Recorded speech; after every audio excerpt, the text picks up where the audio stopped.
বাংলাদেশের ৬৪ জেলার ভেতরে কোন জেলার মেয়েরা সবচেয়ে বেশি সম্পর্ক করে? এটি আসলে খুব নিশ্চিত করে বলা মুশকিল, তবে সাম্প্রতিক সময়ে বিভিন্ন পত্রপত্রিকার তথ্যের ভিত্তিতে এই বিষয়টি নিয়ে দীর্ঘদিন গবেষণা করে কিছু আশ্চর্যজনক তথ্য উপস্থাপন করছি। বিভিন্ন জেলার মেয়েরা কেমন হয়ে থাকে সেটা নিয়ে আজকের লেখা। যশোর খুলনার মেয়েরা অনেক সুন্দরী। যশোরের মেয়েরা কুটনামিতে খুব ওস্তাদ হয়, প্রচুর মিথ্যা কথা বলে। চট্টগ্রামের মেয়েরা বাইরের জেলা ছেলেদের ব্যাপারে আগ্রহী নয়, কিছুটা কনজারভেটিভ।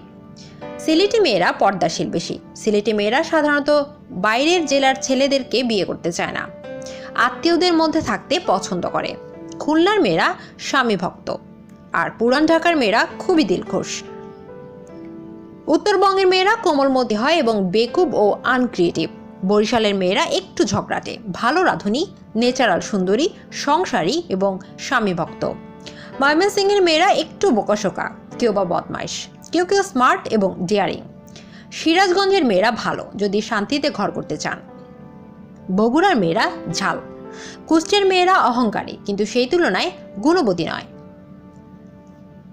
বিবাড়িয়ার মেয়েরা পল্টিবাজ, কিন্তু প্রতিভক্ত এবং সংসারী। রাজশাহীর মেয়েরা একটু লুজ। পাবনার মেয়েরা তুলনামূলকভাবে কুটনা হয়ে থাকে। জামালপুরের মেয়েরা বেশি স্মার্ট এবং ডেয়ারিং। এই জেলার সুন্দরীদের ঘনত্ব বেশি। নোয়াখালীর মেয়েরা নিজেদের আত্মীয় স্বজনদের ভুলতে চাইলে নোয়াখালীর মেয়েদেরকে বিয়ে করুন। ফরিদপুরের মেয়েরা চোরা স্বভাবের। ওদের মতো কুটিল প্যাচের মানুষ খুব কমই হয়ে থাকে।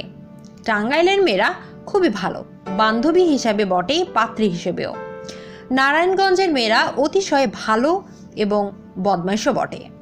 ভিডিওটি লাইক করুন এবং নিত্য নতুন তথ্য জানতে ভিডিওর নিচে সাবস্ক্রাইব লেখাতে ক্লিক করে সাথেই থাকুন।